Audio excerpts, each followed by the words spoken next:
من امام ملعب مدينه الملك عبد الله الرياضيه في جده يلتحق بنا مراسلنا احمد الرايقي. احمد اهلا بك. يعني الاجواء عندكم اكيد حلوه، يوم التاسيس، النشاطات، وايضا جاءت هذه المباراه الرائعه ستكون بعد قليل ستنطلق. اخبرنا عن الاجواء وما يحيط بالمباراه. نعم لله، مرحبا. أهلا بداية فيك. الأجواء الطقس في مدينة جدة بشكل خاص أكثر من رائع، ولكن يعيش السعوديين اليوم بصفة عامة أجواء أكثر من رائعة. اليوم يوم مميز، يوم التأسيس الذي يوافق 22 فبراير، وبالتالي كذلك تأهل المنتخب السعودي دون 20 سنة. أيضا الكلاسيكو المرتقب والأكثر شهرة خلال السنوات الماضية الذي يجمع الاتحاد والهلال.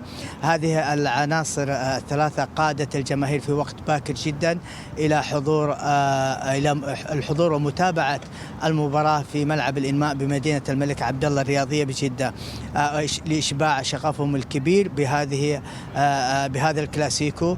إلى جانب ذلك الاحتفالية الكبيرة بيوم التأسيس الذي يسبق المباراة ب 45 دقيقة. يعني العادة تجري المباراة في 8:30. اليوم المباراة ستبدأ في 9:15.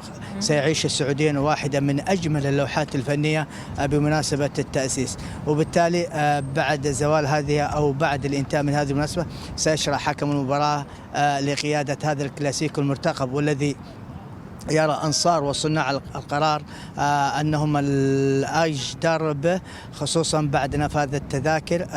المباراة تقع على أرضهم ووسط جماهيرهم. يعني أحمد، يعني على مدى أسبوعين التذاكر وقت باكر جدا. قاطعك أنا، على مدى أسبوعين كان هناك حديث وجدل كبير حول التذاكر وأسعار التذاكر ويعني وجود التذاكر بالمتناول. كيف أصبح الوضع الآن على بعد ساعات؟ طبعا يمكن هذا كان له تأثير كبير جدا. يعني كانت هنالك يعني سجال بين يعني الطرفين خلال الفترة الماضية. الكل كان يتمنى أن تكون التذاكر يعني معقولة على ما شابه مباراة كلاسيكو الأهلي والنصر، لكن صراحة كانت التذاكر كان مبالغ فيها في البداية حسب ما وصفت جماهير الهلال. مع ذلك 70% من التذاكر نفذت، بقيت 30% للجانب الهلالي. إلى ما قبل 24 ساعة من المباراة كانت لم يكتمل بيع تذاكر الهلال، وبالتالي نظاميا يخول هذا للاتحاد إلى شراء حصة ما تبقى من حصة 30% من تذاكر الجماهير الهلالية.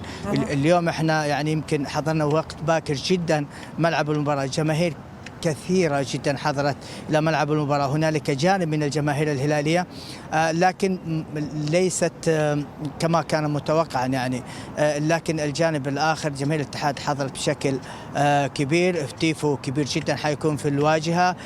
إلى جانب ذلك استقلال ما خلف المرميين. بالتالي سيشهد اليوم ستشهد المباراة إثارة كبيرة جدا، لا سيما وأن الاتحاد يبحث عن المحافظة والتقدم مضيا في ترتيب الدوري. طيب، من أمام ملعب مدينة الملك عبد الله الرياضية في جدة، شكرا لك أحمد الرايقي.